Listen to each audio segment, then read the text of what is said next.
Hi, she's Phyllis. And he's Mario. Welcome to LaTabella, the table, our family's table.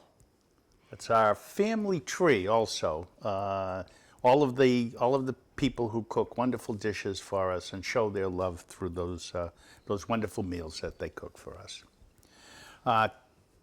Today, our menu includes polenta. We're going to prepare polenta two ways. We're going to make a soft polenta that you spoon onto a plate and top with the sauce. And we're going to make a firm polenta that you grill and then also top with sauce if you wish. We're going to make two sauces. Well, I'm going to make two. Phyllis will tell you about the third one that she already made. I'm going to make a Bolognese sauce, and it's my version of Bolognese. And we're also going to try a creamy sautéed mushroom and onion topping for polenta. So, okay, for the Bolognese, I'm going to begin by warming a sauté pan on the cooktop. I have it on medium-high heat, and I'm going to add some extra virgin olive oil, 2-3 tablespoons perhaps. We'll know better once we start putting in the other ingredients if we need more. So, checking the heat. When you see the oil start to move around in the pan and kind of ripple a little bit, then you know it's ready. First thing we're going to do is brown this, what the Italians call sofrito. Finely minced carrots, celery, and onion with some garlic for good measure. I like chunkiness in my food, so. And roughly equal proportions of carrots, onions, and celery. This is about, I would say half a large carrot, one small stick of celery, half of a small onion, and two medium-sized cloves of garlic. It's very dry though, so I'm going to add a little more olive oil.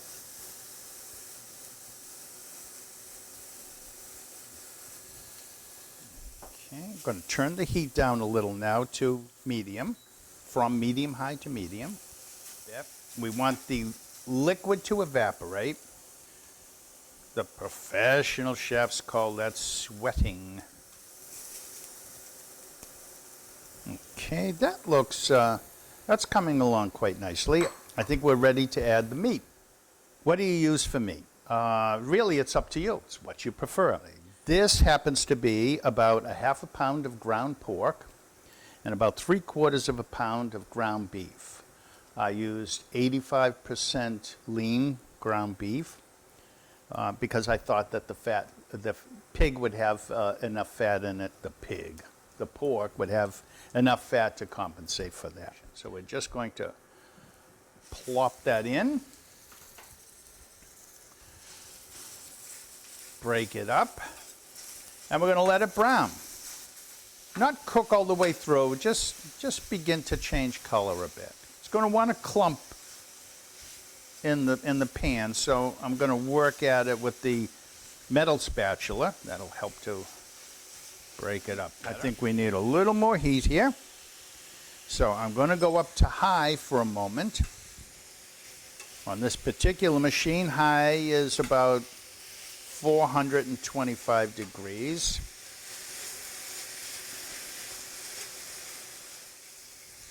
Well, I have to tell you, I'm looking at this.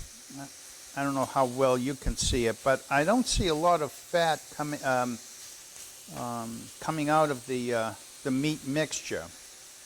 So perhaps that pork, the butcher made it a bit leaner than is typical for ground pork. So I think we need to add a little more olive oil. Oh yeah, now we're getting some color here. As I said, it doesn't have to be all completely browned. It will continue to cook slowly as we add the other ingredients.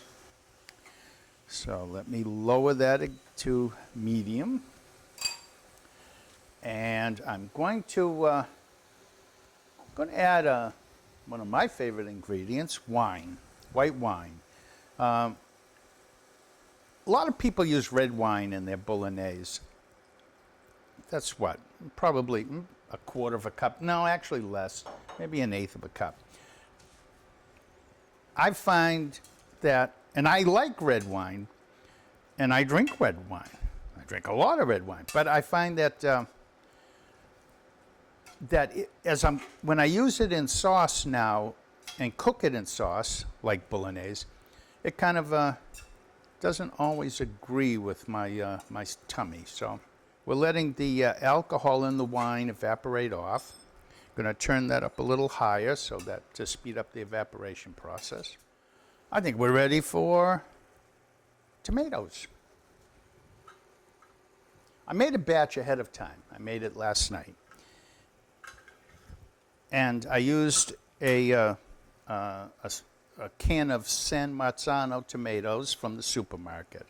And I've talked about San Marzano tomatoes before with you, how they have to be, make sure that if you're paying the premium price that you're getting the real San Marzano and not some San Marzano-like tomato. But I am going to add some of my favorite crushed tomatoes. Now, I don't want to show you the label because we haven't we haven't reached an agreement with the manufacturer. But it's a thicker crushed tomato. It's my standby. It's my favorite. It's what I love to use when I make sauce. It comes out the right texture. The flavor's consistent. So I'm adding about a half a can of that. All right, this is going to need to simmer and simmer out for quite a while here till a lot of the liquid evaporates. So one more magic ingredient, crushed red peppers. You know, the kind you get at the pizza shop to put on your pizza. Just a little, not too much. Adds a nice little zip. Okay, so we're going to set this this saute pan back on the cooktop behind us and let it simmer slowly. Okay, we're back, and I'm going to prepare the second sauce, which is a sauteed onion and mushroom sauce, cream sauce. And let's begin with some, once again, one of those ingredients. If you're going to cook Italian, you better get yourself a lot of extra virgin olive oil. That's, you know, maybe what? Oh, we're going to do mushrooms. It's going to take a lot. We're going to do 4 or 5 tablespoons. Wait till we see the oil moving in the pan, meaning it's hot. That's hot. And I've got some onions. This is 1 large white onion. We're going to get a little sizzle here as I put that in. So I'm going to protect myself with a spatula. So we're going to separate these rings. And I mean, it was just 1 onion, excuse me, that I sliced up. Big onion. It's nice. I got this at a local farm stand, Dick's in Lunenburg. Okay.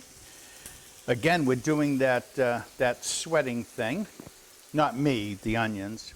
And I think it's time for a little salt. Salt will help that to draw that the water out of the onions.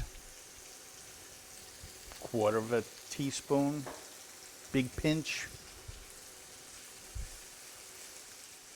Salt helps to bring out the umami flavor component. Yeah. The molecules that actually create that savory flavor, the umami flavor, was discovered by a Japanese scientist back in 1908, and he called it umami. Okay, this is coming along nicely. Let's sweating down. I think we're ready to add the mushrooms. Quite a few mushrooms. The weight, I had 3 packages and the total combined weight was 22 ounces. So that's a lot. We're talking a lot. So this is how, when you're slicing, I bring this up because I found myself losing track of my little finger while I was slicing mushrooms, and when you can't see it, it could get under the knife. So you want to keep your fingers back from the knife. It's usually the thumb is what I cut on the first slice because I forget to tuck it back. And when it's getting a little wobbly, so I'm going to flip it on the flat side. That's always the best thing to do to keep it stable.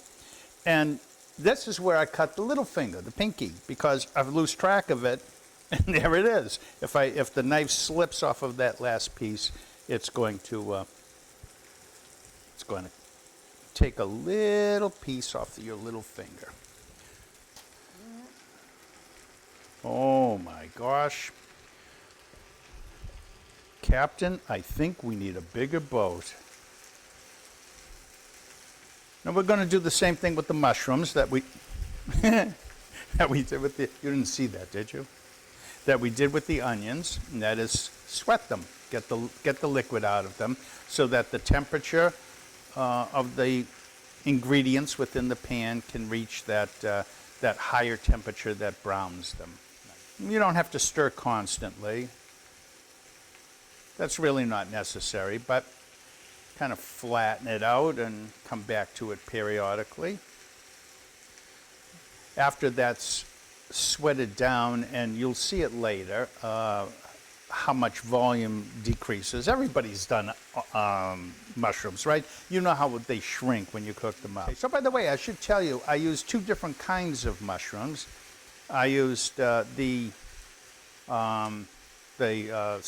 smaller young portobellos, baby bellas, whatever they're called, and regular white button mushrooms, about equal amounts of each. The liquid is coming off of the mushrooms now. I can see it forming here, and when I make the crater here with my spatula, I can see it bubbling up around the edge of the veggies in here. And I think it wouldn't hurt to add some herbs. Cara mia Felicia went out to the garden before we started filming tonight and picked some thyme. Thyme goes great with mushrooms. Goes great with a lot of things. It's a very safe herb to use on many things. And she helped to pluck some of the leaves off of the stem. So we're just going to sprinkle this in just a little bit.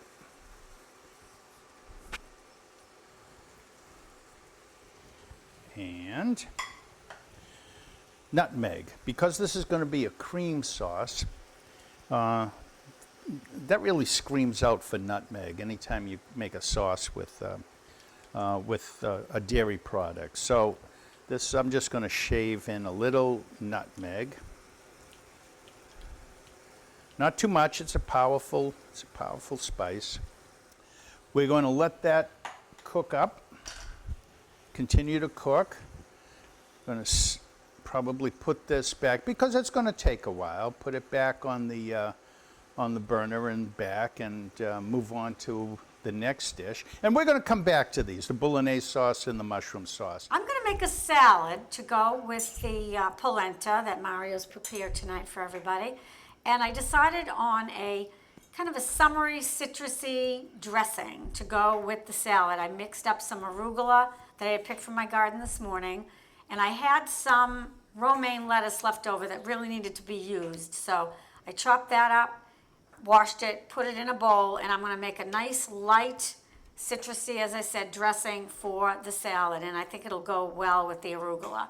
Mario's going to supreme an orange for us, which means he's going to, cut it apart and get some little sections for us, and he's going to show us that now it's done. You cut off the top and bottom, the stem and flower end, and then cut off the peel. And you want to get all the white pith also.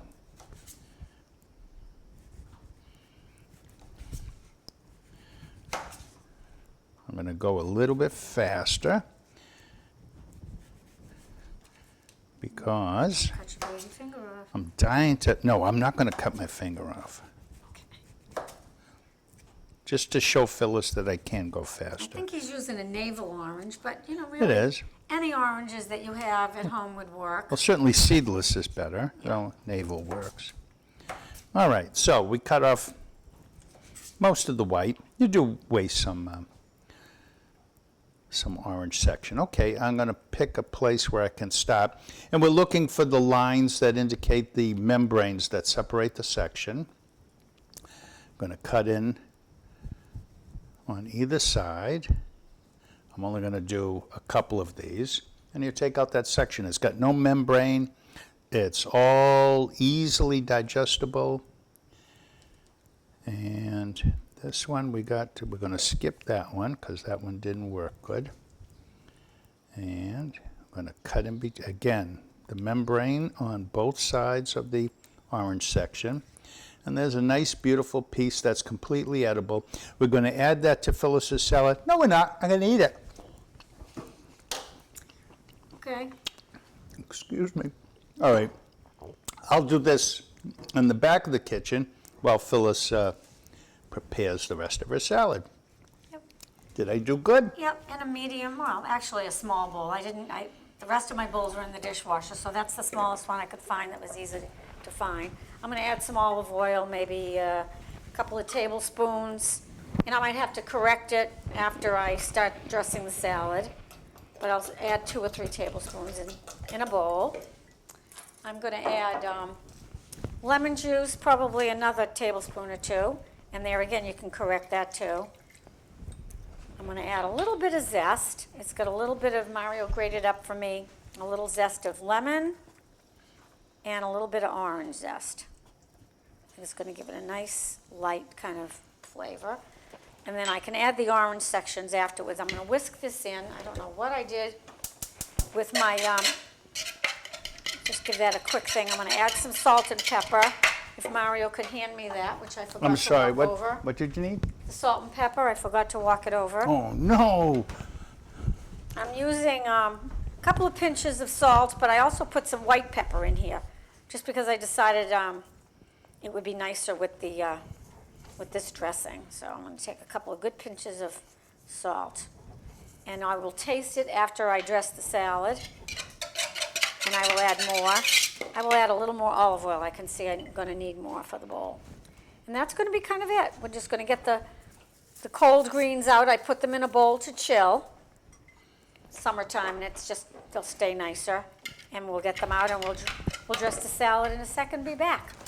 Okay, we're back and set up to make some polenta.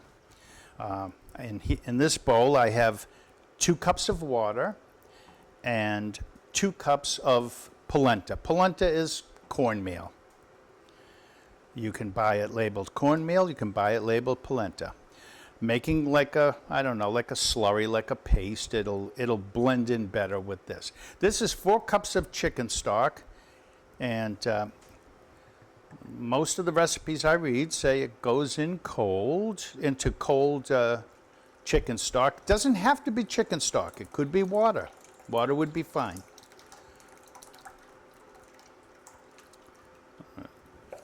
Get all that in there, all that goodness. Going to bring that to a boil.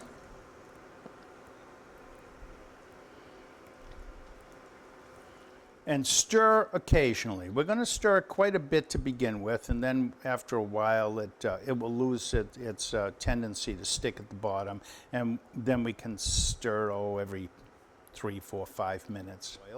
We're going to move this to the back stove, and I'm going to bring the bolognese sauce and the mushroom sauce up front and show the last few ingredients that go into that. Okay, we're back with the mushroom sauce, and as you can see, it's sweated down quite a bit. The volume's gone down. I'm going to add a little, shake that up, a little stock, just a little, because it is a sauce. We do want it to be liquid. And we're going to add just a little wine because, as I mentioned, I like wine. Just a touch. And this is Guatemalan crema. It's like a sour cream. I'm going to take it off the heat because when you're doing dairy, sorry about that, I went a little fast for the camera. When you add dairy to something that's a little too hot, sometimes it curdles, and we don't like curdled.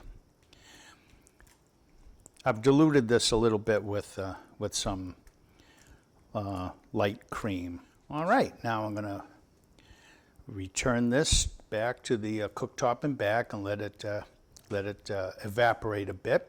The Bolognese sauce is just about done. And for the sake of time, I took the liberty of adding some things to this while we were off camera, so I didn't get to show you, but I added some mint, some basil leaves, and some milk.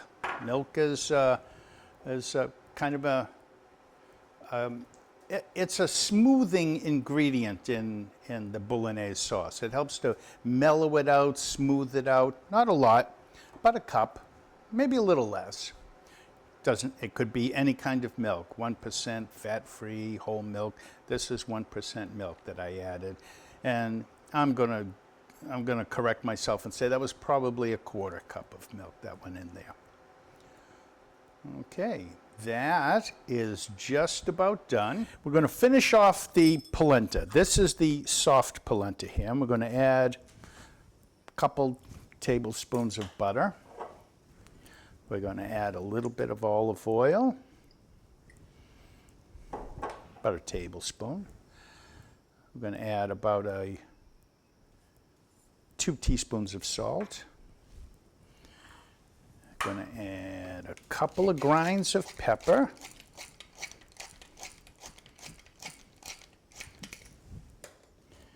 And we're going to add some grated Fontina cheese and Parmigiano cheese. It's about a half a cup of grated Fontina and a quarter of a cup of Parmesan. I'm going to add that in and stir that up into some delicious goodness here. The cheese is going to melt. It's going to incorporate into the whole thing.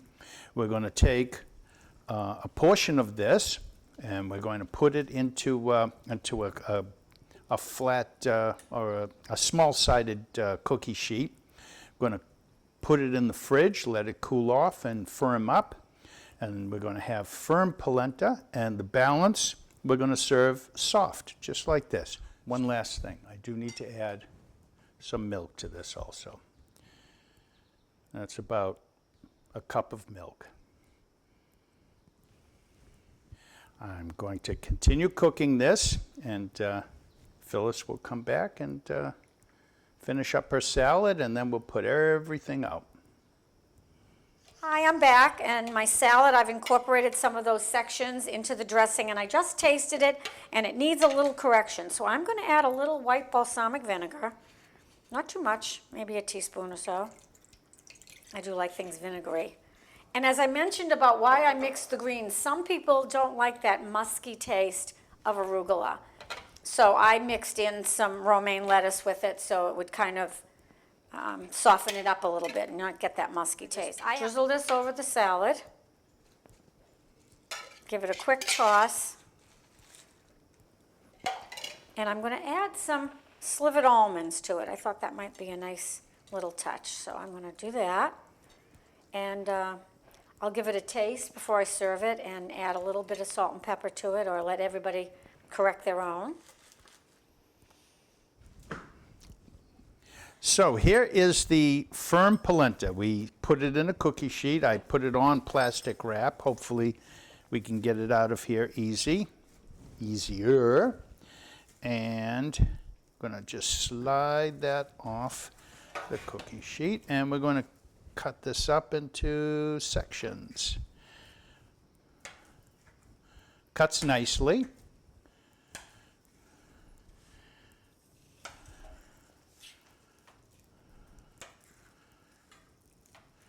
And there we go. Now we're going to take these and we're going to saute them up on in a frying pan on the burner.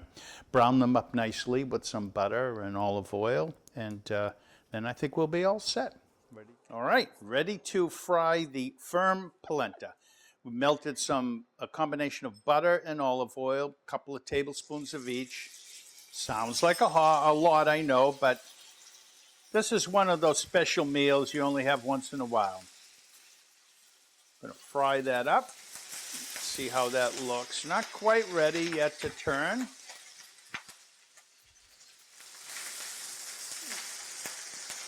Whoops. All right.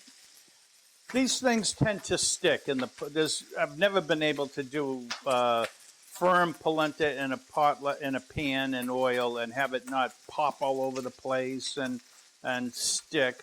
But what you lose in beauty, you gain in flavor. So we're going to finish cooking up the rest of these, and then we'll be ready to set our dinner out for everybody, so you can see what we've done. Okay, well, we're here ready to wrap up our meal. We're going to start by pouring the polenta, the soft polenta, on the board. That's how it's done traditionally. We don't want to spill it off on the counter.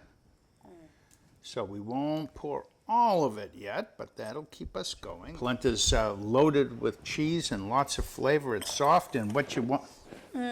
Wonderful smell. Man. I wish you could smell it. What you want to do is just take a spoonful on a plate and pick one of the three sauces.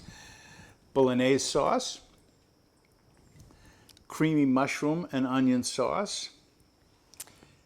And Phyllis made this one. Right, this is the zucchini that I was talking about earlier. The baby zucchini. I sauteed it with an onion, and I added some sun-dried tomatoes and a little bit of some herbs here and there from my garden, parsley, thyme, things like that, salt and pepper. But you could add almost anything. And of course garlic, because you all know how much I love my garlic. And over here we've got the firm polenta, which we cooled, sliced into squares, and same batch, same recipe, and fried it up in a frying pan. And we're also going to top with any sauce that you might like, or it's been fried in butter and olive oil. That'd be pretty darn good all on its own. And Phil's salad. Yep, my beautiful citrus summery light salad, and with the dressing, it's just a perfect combination for the arugula and the other greens. Polenta, it's a great idea for a party. You get a bunch of people over. It's kind of communal eating. Everyone digs in with their spoon and takes some sauce. And okay, so let's enjoy it. I hope you enjoyed it. Remember to check us out on our Facebook page, LaTabella, with Mario and Phyllis, and also on Lunenburg Public Access YouTube. You can see all of our episodes, including the older ones, and that's Lunenburg Access. That's on YouTube. So thank you for joining us. We'll look forward to cooking for you again, and until then, wish you buon appetito. Buon appetito. And ciao. Ciao.